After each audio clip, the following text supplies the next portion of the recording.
Are the Toronto Maple Leafs legit cup contenders, and have the Ottawa Senators found their footing? Hey everyone, welcome to Off the Post. Rob Wong, joined alongside by Steve Simmons and Bruce Garrioch. And guys, as we get to the end of the year, thought it would be a good time to check in on your respective hockey teams. And we got to start with the Toronto Maple Leafs, Steve, who are leading the Atlantic Division. It's kind of surprising considering, at least recently, they haven't been playing their best hockey. They've been picking up some points here and there. But when you look at them around the 30-game mark right now, what do you think of the job Craig Berube has done? Where do you think they stand as far as Eastern Conference teams? Well, I'm going to start with the job Brad Treliving's done because I really like the roster on paper. I think it's the best roster this team has had in years, and I think it's the best roster for what might come in April and May that they've had in years. And having said that, here we are in late December, and the team hasn't played all that well of late. And that great roster hasn't translated to great play on the ice. And in a very weak Eastern Conference, the Leafs are 6-4 in their last 10 games, and it's kind of a mediocre 6-4. They haven't looked strong. They haven't scored a lot 5-on-5. There's a lot missing here. And when you say what has Craig Berube done, Craig Berube needs to be better. And he needs his team to be better. He's changed their style of play. That works. He's changed their defense. That works well. They're top 3 in the NHL in goals against, and they've never been anywhere near that. So they've done all of those things, but they haven't looked great in doing it. And I think that's the next place for the Leafs to go between now, December, and April when it really matters. Well, and let's be honest, Steve. As long as I think now I'm of the opinion that the Leafs need to get into the playoffs, and then they need to prove their worth. What surprised me was, you look at Tampa sitting there with a +30 goal differential, and the Leafs goal differential is only +11, but they're first in their division, right? And I look at them right now, and you wonder about their goaltending. You wonder if their top players can take it to another level.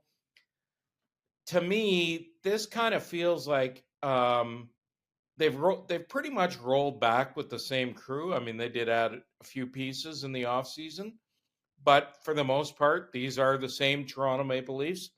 And I think they're kind of the opinion too, Steve and Rob. Let's just get to the dance, and then we can turn up the music. And I don't know if that makes any sense, but there are a lot of middling teams in the Eastern Conference right now, guys. And I can't. And as good as the Leafs are, they kind of feel like one of those teams right now. Well, last 10 games, Leafs are 6-4, Tampa 6-4, Florida 6-4, Boston 6-4. All of those teams look at themselves, other than Tampa maybe, and say we haven't been good enough. And so here you have a race, not to see, and I don't think getting in the playoffs is the entire thing, Bruce. I think it's getting your position in the playoffs. Being first or second in your conference means you get home ice to start the playoffs, and you're not playing against a team that should beat you for the most part, depending on who you wind up against. Now, if you can ever finish first in the which is possible because everybody kind of stinks this year. The whole conference stinks, other than the Washington Capitals. And who saw that coming? But you think about it, and now's time. And the one place I'll disagree with you, Bruce, Chris Tanev. Yeah. You have to watch Chris Tanev every night and every game to understand how much he makes a team better. It doesn't come from statistics. It doesn't come from points. It comes from just how he gives his 24 minutes. And in those 24 minutes, the coach doesn't have to worry about anything because Chris Tanev's on the ice. And he doesn't get scored on. And so the thing to me is with him, he's been the big addition for the Leafs. He's almost their team MVP as far as I'm concerned. And he's the guy I think that makes them better as we look towards playoffs in April and May. It's kind of funny because, and we're going to them next, Rob. Chris Tanev is a guy the Ottawa Senators wanted the most at this time last year. Yeah, I mean, you guys hit it on the head there. Chris Tanev, definitely a guy you have to see to really understand what he's worth. But go figure, the Maple Leafs trying to win a division here. And if the playoffs were to start today, they'd be facing Tampa Bay in round number 1. So With their much for plus that. 30 goal differential. And the former Exactly. best So goalie in the world. yeah, so not exactly the easiest matchup, but as it stands right now, Bruce, if the playoffs were to begin today, the Ottawa Senators would be in, and I think a lot of Senators fans and observers would take that in a heartbeat. I know you and I have talked a lot this year about the inconsistencies of this team, but right now they're playing some of their most consistent hockey. What are you seeing from them? Well, 7-2-1 in their last 10, and really timely scoring, and the biggest thing is they finally got some goals from their third line. I mean, if it was around here, it was almost as if the name of the goal scorer wasn't Brady Tkachuk, Tim Stützle, Drake Batherson, or Adam Gaudette, who was among the team leaders in goals recently, then there were no goals scored. And the last few games, they've gotten some timely goal scoring. Shane Pinto finally scored for the first time in almost 20 games on Friday night. But the biggest thing, Steve, and you're just going to say this is old hat for me, but the biggest thing is goaltending. I mean, they've gotten the goaltending from Linus Ullmark. They've gotten the saves they need. He's 6-0-1 in his last 7. He was just named the NHL's Player of the Week. He played 3 in a row on the weekend because of injury issues, or 3 and 4 days because of injury issues. He's taken his game to another level. He's become the Linus Ullmark that the Ottawa Senators thought they were getting from the Boston Bruins, and he's just been outstanding. I never discount goaltending because a good goalie makes a coach all that much better, and a good goalie makes a team all that much better, and he's certainly done that. But I want to add Shabbat into this because Shabbat's a guy I always expected big things from. Yes. And rarely did he deliver what I expected. And I think you look at the last 10 games, yeah, Sanderson, you expect it from. But Shabbat has raised his game. And so suddenly you've got 2 defensemen.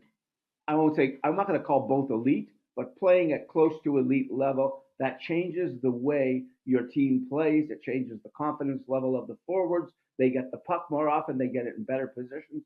They're 7-2-1 in 10. That's fantastic for the Ottawa Senators. But they were 3-6-1 the 10 before that. So we have to find out which team is this the team, or are the 10 before that, is that the team? There's a lot of hockey still to go. It's more than half a season to play.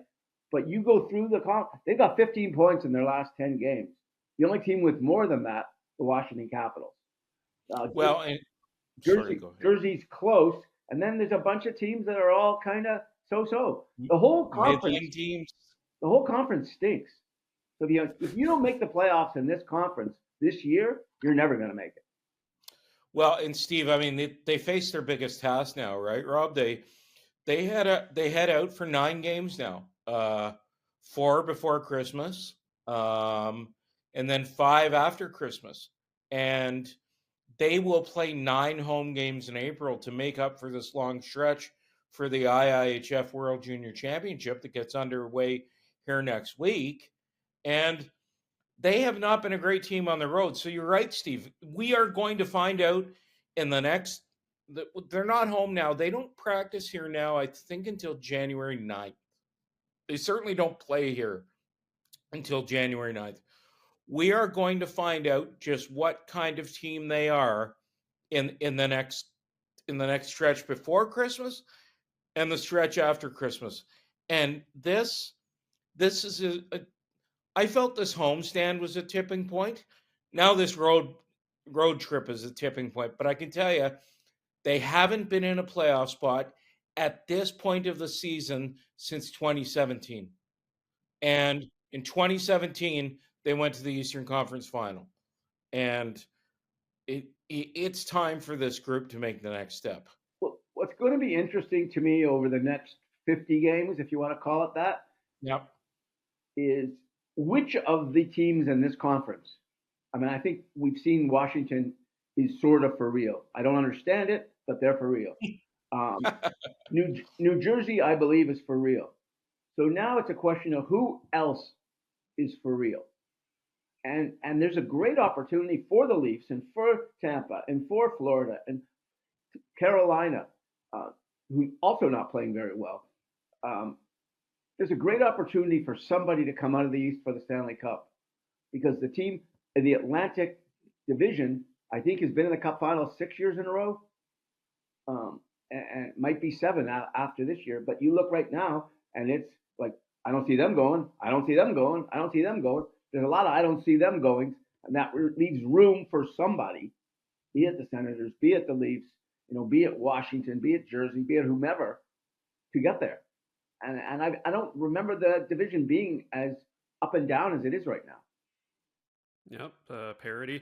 Definitely the case right now in the Eastern Conference. 8 teams within 6 points of that second wild card spot. So it's going to be very interesting next couple of months here. As always, leave your thoughts in the comment section below. For Steve Simmons and Bruce Garrioch, I'm Rob Wong. Thanks for watching, and we'll talk to you next time.